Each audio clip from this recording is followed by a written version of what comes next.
Hi, welcome back. Today's question of the week is, what does it mean to become yourself? And it is from myself. I just got this notification on my phone from this app that I like, and something it said was, our ego's greatest trick is convincing us that other things are important. And so basically, if we're enmeshed in this dance of our ego, we're unavailable for becoming. We're preoccupied with what a part of us thinks is important. The ego is there to develop our sense of self and to create our I, and it tries really hard. And it's good at its job. And it can also be distracting when in times of confusion and in this awkward space between unbecoming and becoming. And even though we're simultaneously in those two states, there's often transition periods where we don't feel like we're being something. And we want to be something so bad. If you remember that this becoming is the only thing that matters, everything will get arranged for you. There's always a next step that presents itself in front of us, and trusting that step is what allows everything to fall into place.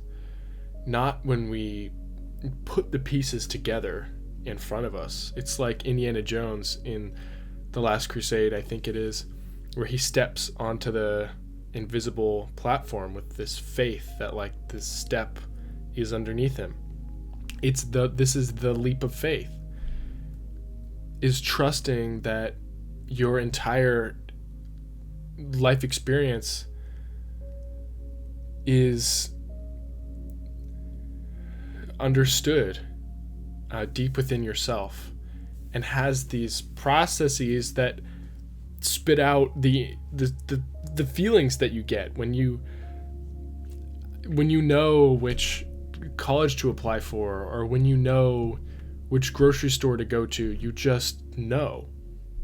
And of course, it often takes some thought, and it doesn't mean don't think about it, but it means you'll know when you need to think about it and you need more information, and you'll know when you don't.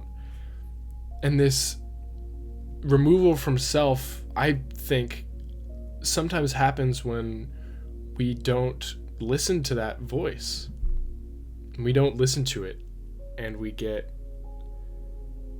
removed into all these other things, all these other efforts to be enough, or to be loved, or to be satisfied, and all these things that have such positive intents, because there's parts of us that need this love and validation and need to be allowed and all this stuff that's really great, and you don't want to shove it away and be like, no, I need to be myself, because these parts of you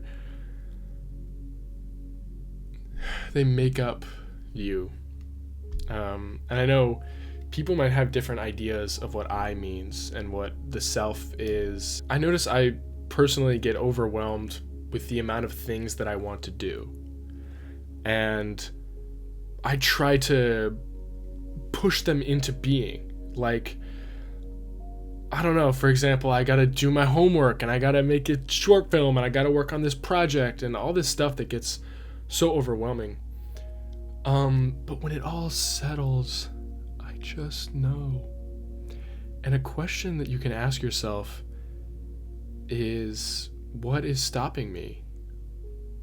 What am I afraid will happen if I take this step? And then why? For me, it often comes down to, part of me has developed some belief that like I am fundamentally flawed. And that's obviously not true, but it takes a hold on you, and it holds you back when you are listening to the self.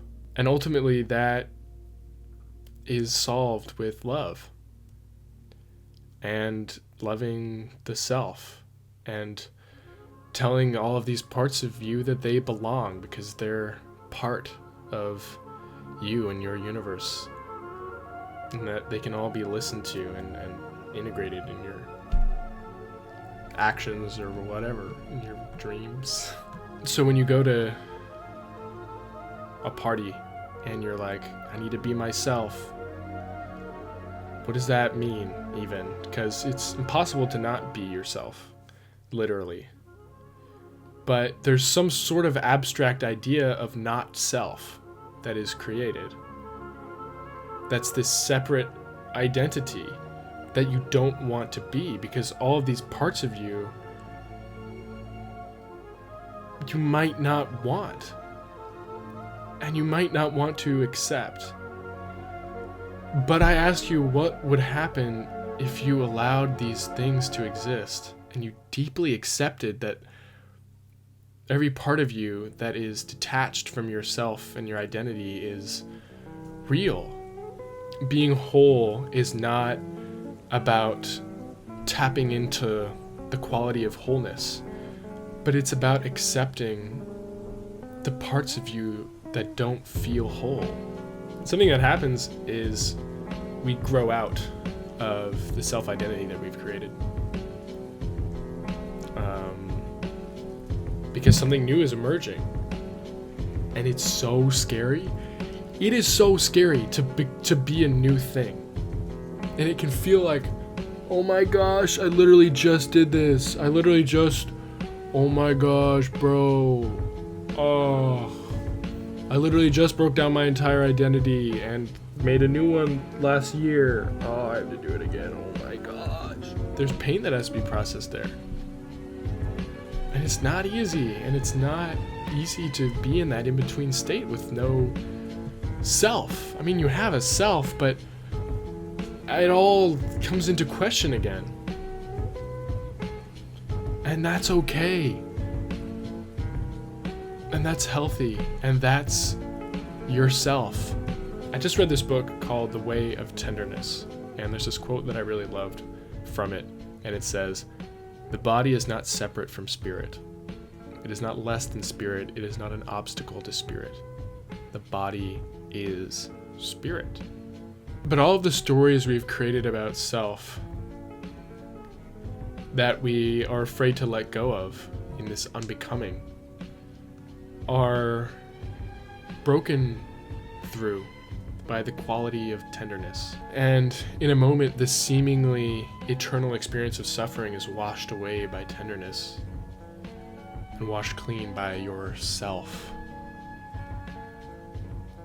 Yourself is love. And this story eventually gets grown up too, and that it breaks down, and it happens all over again. And when we become something new, we can create this story that we're changing. And there's a lot of different perspectives to have on change and people changing. But one story and one thought is, you probably won't change, but you might become more deeply who you already are. And that's all the thoughts that I wanted to share today. So thank you for listening, and I'll see you next time. If you have a question of the week that would like some pondering in this space, let me know, and I'll answer your question within the next 5 years. Okay.